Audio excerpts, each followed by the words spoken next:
Halo semuanya, bertemu lagi di video saya, Elsa Farera Fadia dengan ujung NIM 12. Nah, di video ini kita akan membahas materi tentang titrasi potensiometri.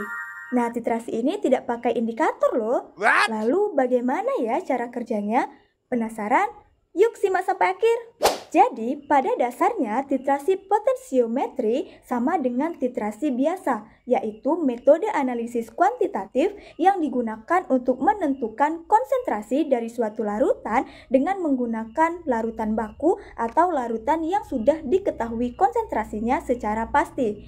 Tapi bedanya, titrasi ini dia tidak menggunakan indikator, melainkan menggunakan elektroda dari pH meter untuk mengukur pH larutan secara langsung. Hal ini membuat titrasi potensiometri jauh lebih akurat dibandingkan dengan titrasi biasa dan cocok digunakan oleh larutan yang tidak bisa dititrasi dengan menggunakan indikator warna. Titrasi potensiometri memiliki cara kerja yang berbeda dengan titrasi asam basa, karena titrasi ini kan dia tidak memerlukan indikator warna seperti pada titrasi asam basa.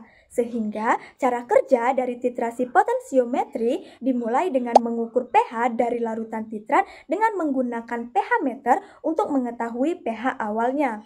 Setelah itu, larutan standar atau larutan yang ada di buret ditambahkan secara bertahap ke dalam larutan titrat.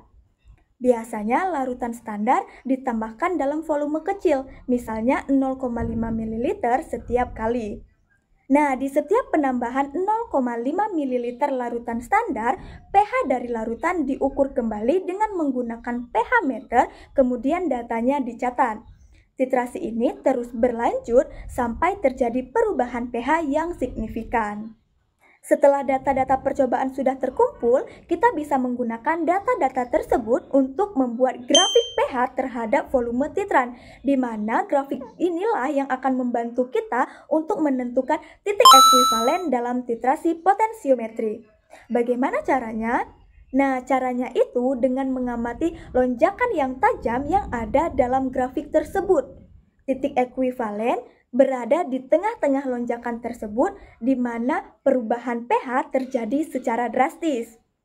Nah, agar hasil kita lebih akurat, kita bisa menggunakan grafik turunan pertama atau delta pH per delta V yang titik ekuivalennya itu terlihat sebagai puncak tertinggi.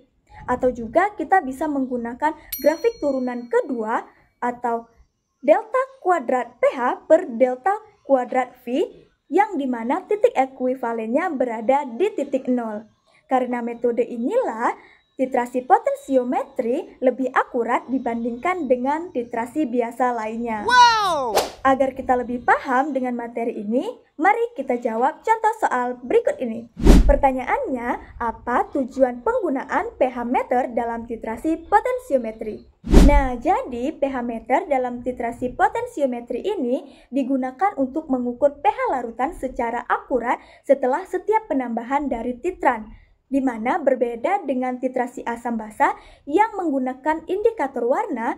pH meter ini memungkinkan kita untuk mendeteksi perubahan pH secara kuantitatif tanpa bergantung dari perubahan warna, sehingga bisa lebih objektif dan akurat dalam menentukan titik ekuivalen. Baik, terima kasih sudah menonton dan bye-bye!